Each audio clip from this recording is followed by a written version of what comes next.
Hey guys, alors aujourd'hui on se retrouve dans une nouvelle vidéo. Alors aujourd'hui on va faire un tuto qui sera plus dédié au teint et contrairement à la dernière fois, ce sera un maquillage qui sera plus chargé et ce sera un maquillage plus drag puisque je vais me couvrir les sourcils etc. Je vais mettre une perruque alors que la dernière fois c'était plus genre déjà c'était get ready with me, chit chat etc. Je discutais plus que je n'expliquais ce que je faisais même si on voyait quand même les étapes et puis aussi c'était un make-up beaucoup plus simple alors que là ce sera plus travaillé. Je vais aussi faire mes yeux aujourd'hui mais je pense que je vais plus me focaliser sur le teint et peut-être une autre fois je vous ferai un tuto plus dédié aux yeux parce que sinon ça prendra beaucoup trop de temps. Donc là j'ai déjà fait l'hydratation de mon visage etc, mon skincare. Maintenant je vais placer aux sourcils mais pour ça je vais faire un tuto séparé qui sera sur TikTok parce qu'on me l'a énormément demandé. Donc je vais cacher mes sourcils et je vais les rendre plus clairs, donc blonds disons, pour aller avec la perruque que je vais porter après. Bon bah guys, I'm back, je suis de retour, ça se voit peut-être pas mais là ça fait plus d'1 heure que je suis parti en fait, le temps de faire mes yeux etc, enfin plutôt de faire mes sourcils, de les cacher etc, sachant que j'ai fait des TikTok, j'ai fait des transitions, bref, on crée pas du contenu, nous on fait. Du coup maintenant on va placer aux yeux, de base je voulais faire genre un cut crease mat neutre, puis finalement j'ai changé complètement d'idée pendant que je me lavais mon petit blender. Du coup je pense que je vais faire un truc avec ici du neutre et au milieu je vais mettre du pailleté. Bref, je sais à peu près ce que je veux faire. Je vais pas trop montrer en caméra ce que je vais faire vu qu'aujourd'hui on se focalise sur le teint. Du coup je fais les yeux et je reviens. Voilà ce que j'ai fait pour les yeux. C'est assez rapide à faire je trouve et simple, c'est juste que ça fait genre vraiment un effet très glam et tout, alors que pourtant c'est pas compliqué du tout, c'est super beau à faire. Je vous ferai peut-être un tuto genre une autre fois pour ce genre de make-up, je sais pas, vous me direz de toute façon. Juste j'ai une lumière qui me jaunit énormément donc je voulais juste vous montrer ce que ça donne sans cette lumière là. Mais je préfère cette lumière, je trouve que ça me donne vraiment un teint genre oh caramel. Bref, vous avez compris. Donc comme d'hab, mon correcteur orange LA Girl. Pour ceux qui savent pas ça sert à quoi, en gros c'est pour tout ce qui est genre bleuté, violet sur le visage et les zones d'ombre, comme par exemple la moustache, la barbe, les cernes etc. Moi je m'en sers là, un peu là et sur les cernes. Normalement on en a besoin que d'en mettre genre un tout petit peu, mais moi j'en mets énormément parce que c'est ça que j'aime. Et pour pas que ça se mélange avec mon fond de teint, je mets de la poudre par dessus. Donc vraiment un truc que j'aime pas avec le correcteur orange, c'est quand il y en a partout sur le visage. Genre moi je veux vraiment que ce soit focalisé là où on en a besoin. Mais ok j'en mets 3 tonnes, mais au moins c'est genre vraiment là où on en a besoin. Donc ça va être ici là, sur ce coin ici là, on peut aussi en mettre vers là. Mais perso j'en mets pas trop. Et sur la moustache, genre j'ai pas envie de l'estomper et que tout mon visage il finisse orange quoi. Donc maintenant je prends mon pinceau qui est dédié au correcteur orange. Une fois que c'est estompé, et comme je vous ai dit, je fais en sorte à ce que ce soit pas estompé partout sur le visage, donc je vais pas énormément l'estomper. Je vais mettre de la poudre par-dessus. Donc ça peut être n'importe quelle poudre libre ou poudre pressée. Tout à l'heure j'avais sorti du talc quand je faisais mes paupières, du coup bah je vais me servir juste du talc et de mon beauty blender. Sinon des fois je mets juste de la poudre sur ça. Je frotte dans le pot et puis je mets sur mon visage quoi. Tant que c'est poudré, ça va pas transférer avec le fond de teint et c'est ça le but. Parce que bah on veut pas être orange, même si j'aime bien le fond de teint orange. Ok voilà c'est poudré, maintenant je vais passer au fond de teint. Bon j'imagine que vous savez qu'on va pas y aller de main morte sur le fond de teint. Donc j'utilise un fond de teint de la marque Monji. Donc c'est un fond de teint que j'aime énormément. Donc je vais en mettre sur tout mon visage. Et évidemment j'en mets beaucoup. Parce qu'on est des pots de peinture ou pas nous? Et la réponse est oui, évidemment. Ça a l'air tellement genre orange façon là, avec ma lumière. Mais vous inquiétez pas, en vraie vie... c'est un fond de teint qui matche bien avec mon visage, même si genre il est quand même un peu orange. Mais genre à la fin de mon maquillage, quand j'aurai mis la poudre, l'anti-cerne, etc., il y aura plus de problème de couleur, ça c'est sûr. Du coup voilà ce que ça donne avec cette luminosité. Parce que j'ai enlevé ma lampe un peu jaune. En fait je pense qu'elle est peut-être mieux pour les photos. Mais en fait je sais pas parce que la dernière fois je l'avais mis dans l'autre vidéo et ça rendait trop bien. Genre ça rendait mieux que sans. Je sais pas. Bref j'ai trouvé une manière de mettre la lampe pour que genre elle agisse mais pas trop. Maintenant, on va faire place au concealer. Donc à l'anti-cerne pour ceux qui savent pas. Donc je vais utiliser un anti-cerne vraiment clair pour vraiment illuminer le regard. Donc c'est pas comme si je mettais un anti-cerne à ma couleur de peau pour camoufler seulement. Là vraiment mon but c'est d'illuminer les zones de lumière, donc la zone T, sous les yeux, etc. Et aussi pour information, si je mets pas de fond de teint sur mes oreilles, c'est parce que je vais mettre une perruque et ça va les cacher. Alors vraiment une technique que j'ai à vous donner pour le contouring du nez, c'est placer comme ceci votre anti-cerne. Comme ça, ça va vous permettre de faire un reverse contour, genre un contouring mais à l'envers, donc en illuminant. Et comme ça va vous aider après quand vous allez placer votre contouring. Et un conseil que j'ai à vous donner aussi, c'est de laisser sécher votre anti-cerne un peu autour du nez. Comme ça, il va rester assez en place. Parce que si on l'estompe direct après, en fait, ça va juste rendre toute la zone blanche. Donc en fait, c'est inutile. Genre, ça aura servi à rien de faire ça. Donc je vais faire comme ça avec mon nez, donc pour préparer mon contouring. Et le but c'est de le rendre le plus fin que possible. Et aussi, laisser sécher son anti-cerne, ça permet de le rendre plus couvrant. Donc j'ai tendance à le laisser sécher là où je le pose, surtout sous les yeux parce que c'est vraiment là que j'ai envie que ça ait le plus de couvrance. Donc en général, j'estompe de manière prioritaire ici mon anti-cerne et sur le front. Donc voilà ce que ça donne une fois appliqué. Je sais qu'il y a certaines personnes qui pour lifter le visage, ils en mettent que là et là d'anti-cerne. Mais bon, moi vous savez, j'aime vraiment la couvrance. Et de toute façon, si c'est pour en mettre beaucoup, ça va donner la même chose. Si j'en mets beaucoup là, ça va juste donner beaucoup partout. Donc autant juste en mettre beaucoup et le mettre un peu comme ça, de manière à ce que quand je l'estompe, ça remonte et ça lifte quand même toujours le visage.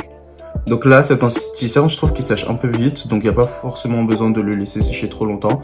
Donc comme je vous l'ai dit, je l'estompe d'abord ici, comme ça le plus de couvrance sera sous les yeux, et aussi comme ça mon contouring du nez, il bougera pas et les zones de lumière restera dans les bonnes zones en gros, parce que comme je vous l'ai dit, ça sert à rien de rendre toute la zone blanche.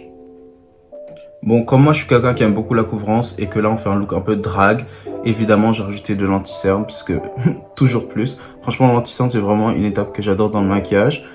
Puisque je trouve que c'est trop important en fait. Genre en plus ça illumine et tout, ça fait trop beau. Du coup voilà, là je continue d'estomper et comme vous le voyez, j'ai toujours pas estompé autour du nez. Après ça c'est pour faire un contouring du nez assez marqué. Donc si vous voulez faire un make-up un peu plus naturel, je vous conseille de l'estomper beaucoup plus rapidement et d'ensuite mettre votre bronzer et tout. Mais là on va faire un make-up un peu plus chargé quand même. Genre après je vais faire du contouring crème et tout. Alors maintenant on va passer au contouring crème. Alors si vous voulez un conseil pour tout ce qui est maquillage naturel etc. Moi en général je priorise tout ce qui est bronzer crème. Donc ce sera par exemple une teinte qui sera plus chaude et qu'on va vraiment un peu plus diffuser sur le visage, qui sera pas trop foncé, qui va pas trop sculpter. Mais là comme on fait un look un peu plus drag, on va aussi utiliser du contouring crème. Et une technique que j'ai découvert la dernière fois et que j'avais vraiment envie de vous partager, c'est que en gros, j'utilise mon contouring crème, donc je vais en mettre très peu parce qu'il est très foncé, froid, etc. pour sculpter le visage. Et en fait, je vais pas l'estomper tout de suite, je vais l'estomper avec le bronzer crème que je vais poser par-dessus. Du coup, je vais utiliser un contouring crème comme ça. Donc c'est un stick de Révolution de fond de teint. En fait, je vais prendre un pinceau pour ça. Donc c'est un fond de teint stick de Révolution. Et en fait, je vais l'utiliser vraiment dans l'extérieur du visage afin de sculpter le visage et non de le réchauffer comme le bronzer le ferait. Et ce que je fais, c'est que ici, pour féminiser le visage, vu que je fais un look un peu plus drag, je vais vraiment casser la mâchoire, donc mettre du noir partout comme ça, au lieu de faire une mâchoire vraiment carrée comme ça. Donc ce que je fais là, c'est pas vraiment quelque chose que je vous conseillerais pour la vie de tous les jours. C'est surtout pour un gros look, genre pour la vie de tous les jours. Vous auriez même pu poudrer, juste utiliser un bronzer poudre. Mais bon, vous me connaissez, là on fait pas un look naturel de tous les jours. Enfin après ça dépend, si c'est ça que vous voulez faire tous les jours, n'a qu'à faire, amusez-vous bien. Mais c'est pas moi. C'est pas mon dos. Et du coup, là, je vais utiliser, comme je vous ai dit, mon bronzer crème. Donc, c'est un anti-cerne de Monji, donc la même marque que le fond de teint, mais du coup plus foncé que mon fond de teint, que je place par-dessus. Et c'est comme ça que je vais pouvoir l'estomper. Donc voilà, c'est appliqué. Maintenant, je peux estomper avec le dos de mon Beauty Blender sur lequel il reste du fond de teint. Si vous voulez un tuto teint qui soit un peu plus simple, disons plus pour les débutants et débutantes, il suffit de regarder ma première vidéo. Ok, c'était un chit-chat make-up, mais franchement, si vous écoutez bien ce que je dis, j'explique et je détaille vite fait les étapes de mon maquillage. Et du coup, comme c'était un make-up assez simple au niveau du teint, c'était chargé mais simple. Du coup, vous aurez, disons, la version simplifiée de ça. Parce que là, on fait un make-up vraiment qui féminise un peu le visage et qui est très chargé et compliqué. Donc, c'est pas trop pour les débutants. Mais si ça vous intéresse d'essayer de le recréer, en tout cas, n'a qu'à le faire et puis vous me direz si jamais ça a marché pour vous. Et donc là, j'ai ajouté juste un tout petit peu d'anti-cerne pour contrebalancer. Et ensuite, on se retrouve pour la poudre. Ok, donc comme poudre, je vais me servir de la poudre Kimchi. Donc voilà, c'est une poudre libre en teinte banana. Du coup, je vais utiliser la houppette qui est fournie avec. Personnellement, je préfère les houpettes. Je trouve que ça fait bien plus couvrant. En plus de ça, ça fait super bien tenir le maquillage. Et puis, ça fait juste un très bel effet sur la peau. Genre, c'est lisse, c'est couvrant. Vraiment, j'adore. Ton maquillage, il bouge vraiment pas quand tu utilises une poudre, un powder puff, une houppette. Depuis, j'étais là en train de m'en mêler, mais bref. Donc voilà, je coupe tout le visage, surtout les zones de lumière. C'est les zones sur lesquelles je vais le plus appliquer de poudre.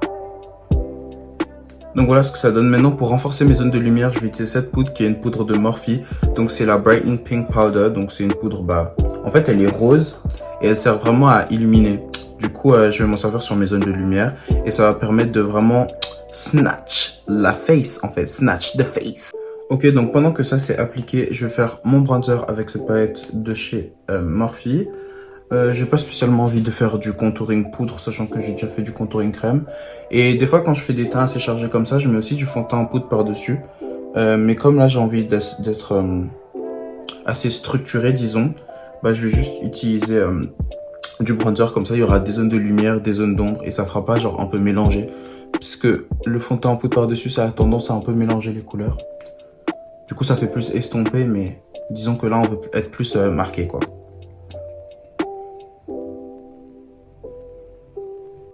Maintenant, pour mon contouring du nez, j'ai utilisé ma même palette de bronzer. J'aime pas trop utiliser des teintes genre hyper froides pour le contouring du nez. Genre, en gros, des teintes de contouring. Je préfère utiliser du bronzer, personnellement. Même si le bronzer, c'est plus fait pour réchauffer, le contouring pour sculpter. Et du coup, bah, en fait, j'aurais déjà pré-tracé un peu les zones. Du coup, avec la poudre, le contouring, etc. Donc je vais pas trop en mettre parce que j'ai pas non plus envie d'avoir des grosses barres, tu vois. En mode, j'ai envie d'avoir un peu des barres pour que ce soit snatched, mais pas des trop grosses barres. Donc maintenant, on va passer au blush. Je vais prendre mon blush de chez Revolution Pro, donc c'est celui-ci, que je vais appliquer du coup sur les joues. Donc si vous voulez lifter le visage, mettez votre blush plus comme ça vers le haut. Et si vous voulez un peu plus l'arrondir, mettez-le plus genre comme ça, sur le nez, etc. Après, moi, j'en mets toujours sur le nez. En fait, moi, je fais un peu un mélange, parce que je le mets genre un peu partout. Genre, je le mets un peu comme ça, de manière à lifter un peu. Mais je le mets aussi un peu comme ça et tout. Parce que je trouve que c'est un peu nul quand il y en a genre que là. Du coup, voilà. Une erreur que beaucoup de gens font quand ils appliquent leur blush, c'est sourire. Parce que comme ça, ils le mettent là. Mais le problème, c'est que quand tu souris pas, après, bah, tes joues, bah, elles descendent. Et du coup, l'emplacement, il est mauvais. Donc, je vous conseille de juste l'appliquer comme ça. Donc, vous voyez là où il y a votre structure osseuse, genre un peu là. Et vous l'appliquez vraiment vers le haut, comme ça. C'est comme le bronzer, le contouring. Je l'applique plus en hauteur, genre comme ça. Pour lifter le visage plutôt que bas. Parce que sinon, ça va juste faire moche.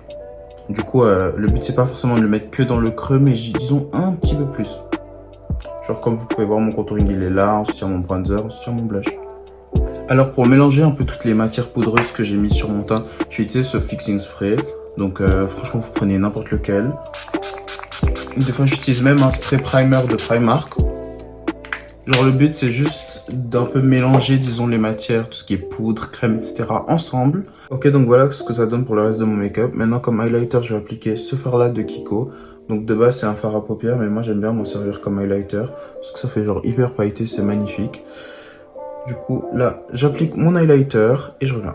Ok, c'est bon, mon highlighter est appliqué. Maintenant, je vais aller faire mes lèvres, ma perruque. Bref, je vais terminer le look et je vais revenir pour le look final. Bon, bah, voilà le look terminé, du coup. J'espère qu'il va vous plaire, en fait. Du coup, voilà, j'ai mis ma petite perruque, mon haut, mes bijoux, etc. Mais tout ça, là, ça vient d'AliExpress. Même la wig vient d'AliExpress. AliExpress, c'est ma maison. Et voilà. En tout cas, si jamais cette vidéo vous a plu, n'hésitez pas à vous abonner, liker, partager, commenter. Abonnez-vous à mon Instagram, mon TikTok. Bref, vous avez compris ce qu'il faut faire en fait. Donc voilà, on se retrouve une prochaine fois pour une nouvelle vidéo et je vous fais de gros bisous.